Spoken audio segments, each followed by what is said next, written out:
Mais les images qui me choquent et à propos desquelles je voudrais vous parler, ce sont celles de Madame Ségolène Royal, ancienne ministre d'État française, ancienne députée française.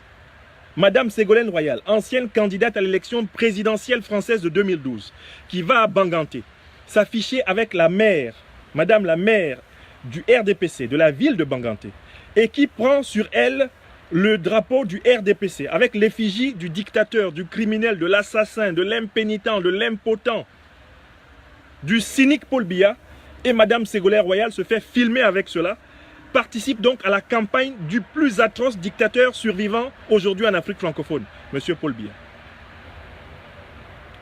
Moi, Franklin Yamsi, en tant que citoyen français d'adoption, j'ai voté pour Madame Ségolène Royal en 2012.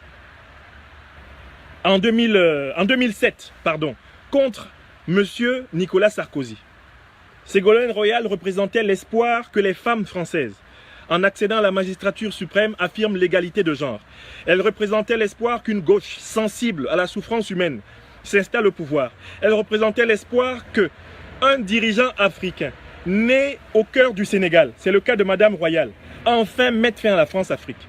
C'est cette femme qui, après avoir volé nos votes, qu'elle ne méritait pas, c'est cette femme qui va aujourd'hui à Yaoundé, qui va à Banganté, qui s'affiche avec le rassemblement démocratique entre guillemets du peuple camerounais, de M. Paul Biya, lançant sa campagne pour un mandat de 7 ans à la tête du Cameroun, alors que l'homme a 85 ans et qu'il a gouverné, ou plutôt administré le Cameroun depuis 35 ans.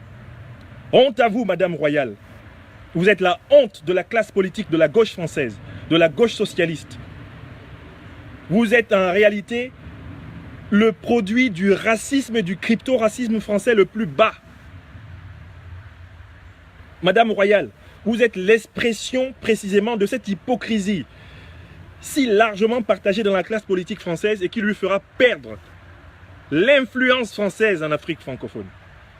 L'expérience rwandaise n'a sûrement pas appris à la droite et à la gauche française qu'elle est en train de perdre l'Afrique francophone. L'expérience congolaise n'est pas en train d'apprendre à la gauche et à la droite française qu'elle est en train de perdre ses relations privilégiées en Afrique francophone. L'expérience centrafricaine, avec l'armée russe, assurant désormais la sécurité du pouvoir centrafricain, n'est pas en train de faire réfléchir l'élite politique de gauche, de droite, y compris M. Macron, le président de la République française, qui nous a adressé des messages complaisants à propos de M. Biya ces derniers jours. La classe politique française n'est pas en train de se rendre compte que l'écrasante majorité des jeunes Africains, 80% de la population africaine, en a marre du système france-africain, en a marre des gérontocrates, en a marre du patrimonialisme, en a marre de la gouvernance clanique, patrimoniale, criminelle de nos États. Madame Royal, en vous affichant aux côtés du parti du dictateur du Cameroun, en vous affichant aux côtés du parti de M. Biya, vous avez décrédibilisé rétrospectivement tout le combat que vous avez mené en France pour une nouvelle gauche, tout le combat que vous avez mené en France pour un nouveau socialisme, tout le combat pour l'égalité de genre, tout le combat pour l'égalité des peuples, tout le combat pour l'égalité des citoyens. Vous révélez en vous affichant aux côtés d'un parti criminel comme le Rassemblement démocratique du peuple camerounais.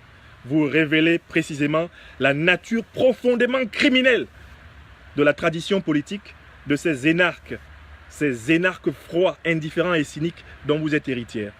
Celui qui vous parle est professeur agrégé de philosophie, docteur de l'université française, en poste à l'Académie de Rouen. Je connais la région de Poitiers dans laquelle vous avez été élu pendant très longtemps. Et j'ai participé plusieurs fois à des campagnes pour vous accompagner dans les fonctions politiques que vous avez exercées. Mais Madame Royal, vous affichez aux côtés du dictateur camerounais, c'est une insulte à tous les citoyens franco-camerounais. C'est une insulte à toute l'Afrique. C'est une insulte à l'espérance. Et j'espère que nous saurons vous le faire payer cher dans toutes les tentatives que vous ferez de revenir au-devant de la politique en France, comme en Afrique.